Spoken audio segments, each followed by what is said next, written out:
Cool. Okay. Yes. Okay, Mikey. What are we doing today? You remember? Oh, today we're going to do Crash Course episode 4. And this week we're going to talk about the comics my daddy bought that came out this week. And you can introduce the last one. Yeah, I'll be back later. Okay. Tried to do this before, you have no idea how much trouble it is. Set everything else up. Especially with this freaking lens. Okay. I know I have to have like some kind of box around this, so I'll try my best.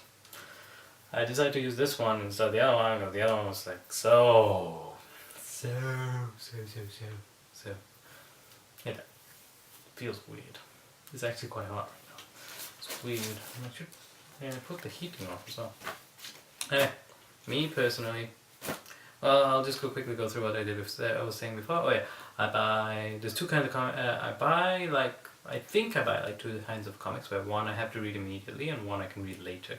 And the later one I usually wait like 2 issues, so it's like stronger as a story. There's a few comics I do that with. Yeah, but this week's ones, the ones I grabbed, aren't really what I do that with. So I bought 2 comics from Image and 2 comics from DC. And the first one I'll talk about is I Love Trouble. It's quite good in the way. The first issue was terrible because the dialogue, the story. I'll tell you what it's about. It's about this girl. She has teleportation powers, and she decides to help a friend who owes loan sharks lots of money.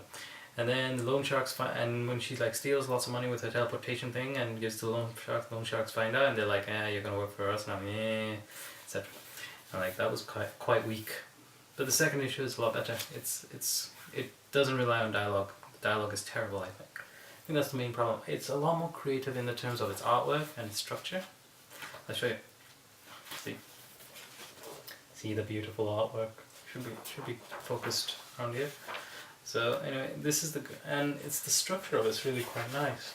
You can see like it's quite dense and it's not really compact. It's not like really padded out storyline with like giant panels or anything. There's lots of little panels, so there's always something going on. And it's almost like a puzzle sometimes because there's absolutely no dialogue. It relies more on mood and structure and atmosphere. That's why I quite like. I like the art. I don't like the story, but the story got better because this doesn't rely on the little gangster story. It just relies on what happened and how it's emoted. It's quite cartoonish, I'd say. Colors are great. Tragically it goes back to its main storyline in this page and this page. I wouldn't recommend reading those 2 pages. They're really boring. The rest of it's interesting. So it goes back to her flashback, her relationships with friends, etc. How she used to pull scams, and it gets interesting, which gives me hope. Let's see, where is it? Yeah, where is it? Wait, did I even read those 2 pages? That's a good question. Let's see.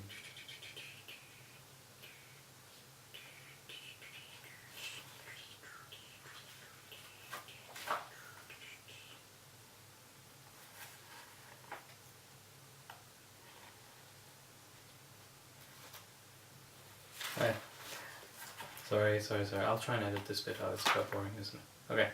And then she meets this guy, this corporation guy. They say, we know what you are. Work for us and your life will be interesting. And I'm like, work for him. So my life will be interesting reading this story. It's better 2-dimensional corporation, 2-dimensional hoodlum villain. So anyway, I thought that was quite cool. It picked up from issue 1. Next Image book I got was Great Pacific. I had high hopes for this. I like the canvases, like the drawings. They're like lots of space. It's about this kid who inherits the corporation when he's 21, and he decides to steal all the money and do something about the giant garbage patch of like plastics and pollution floating in the middle of the Great Pacific. And it's twice the size of Texas, so he's decided to call it his his country, and he's taken millions out of his own. Faked his death, took millions out of his own thingy, so that he can do something about it. But this problem with this, I thought it'd be interesting. I thought it'd be like an ecological story, you know, but it's not exactly what I thought it would be. It's more sci-fi kind of desert wasteland that we ended up creating story, and it's really padded out, and the characters, they're not really coming out that well. The story is like really slow, and the structure is a bit boring. The structure is like, you know, just widescreen panels. I mean, I like these scenes, these panels with like desert, but when they start putting like these aborigines and these octopus monsters, it's just weird. I thought it'd be a bit more, I don't know what I expected it to be, but it'd be more interesting. I like this page, it's quite nice. Pollution, canvas, very nice. Some stereotypical French woman with a neck scarf. That's the problem. The story needs to get going. I hope it gets going in the next issue, to be honest. Yeah, I showed you the whole thing, so you know what it is. Oh yeah, and there's this one that looks intriguing called Todd, the Ugliest Kid on Earth. It was on the other one as well, but this picture I think is probably better. And I think it looks hilarious. Hilarious, just from the thingy. ON Revival is a very good series, you guys should read it. Amazing story. Lots of good characterizations. By Tim Seeley, who I hope I'll be able to interview later. And the first DC book, as Vertigo book, Punk Rock Jesus. It's basic. I read a little bit on the writer. He did like a Sean Murphy, artist writer. He did a little thing about how he became an atheist, right? So I thought this might have an atheistic agenda, which it kind of does, but it kind of doesn't. It goes more along the lines of how religion is controlled and constructed for television, because it's basically like the Truman Show. This corporation gets the Shroud of Turin, gets Jesus' DNA, grows a clone, and they try to they genetically modify him, so he's white, has blue eyes, etc. And they're hoping that it would. So they're hoping to get all the major religions to like watch it. They get lots of money, etc., etc. But it goes wrong because the mother they try to control the child so much. The mother gets depressed. The mother gets depressed, runs off, comes back. She gets killed after and it also has Paul, who's kind of like a father figure, what he does is he's an ex-IRA member who was tricked into the IRA by his uncle, who told him his father wanted him to be in the IRA, but the father actually wanted him to get away. So he was tricked from that to this. So he was tricked from being in the IRA, and he was tricked into following Punk Rock Jesus, thinking that he was doing something for his faith. So both times he was betrayed by his faith, just by other people constructing it. So it wasn't like it was blind faith, it was how it was being treated. How it was being treated, at least that's how I think it should be read. I read it.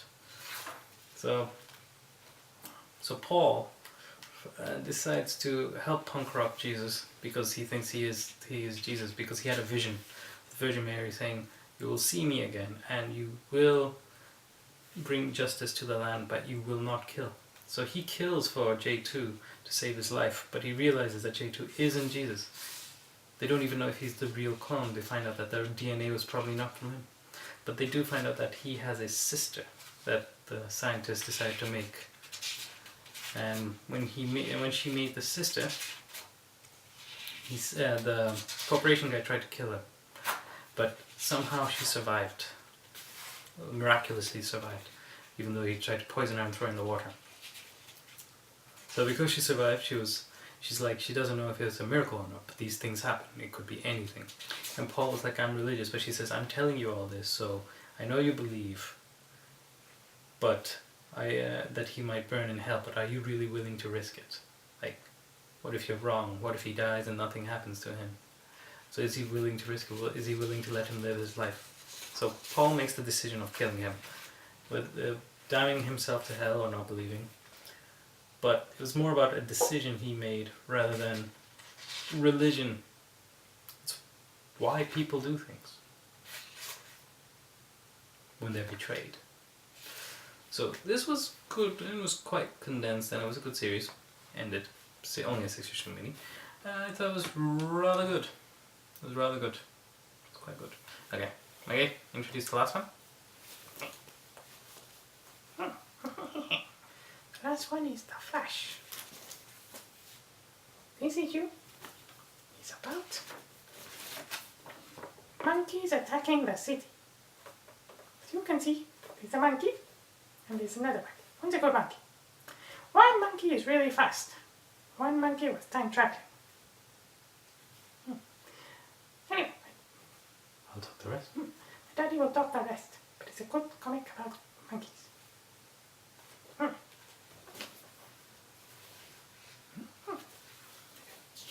Okay, this is by Francis Monopole, and this is a very well illustrated comic when it's by Francis Monopole. In fact, that's the only reason you should ever buy it. Problem with this issue is he only illustrates half of it, and I'll tell you why. Because there is no way he could have drawn the whole issue like this. It's like a huge poster. Okay, so Gorilla Grodd with the Speed Force attacks the city to get the Flash's Speed Force so he can help the gorillas take over the Earth. And so Patty, his girlfriend, decides to take him back and try and keep him safe while the gorillas use this. I don't know who this one is. I forgot. Is it Solomon? No, I think Solomon's good. Anyway, I think that's the time traveler one. He is like using his psychic powers to make everyone think it's poisoned while they try to take over the city. The rogues decide to help Flash to save the city because it is still their home. And Gorilla Grodd's still trying to go after the Flash. They find Wally West's father, Daniel West, for some reason. So this up to here it's all, I guess, or is it up to here it's all? Yes, up to here. Then Monopole takes over. Monopole is a genius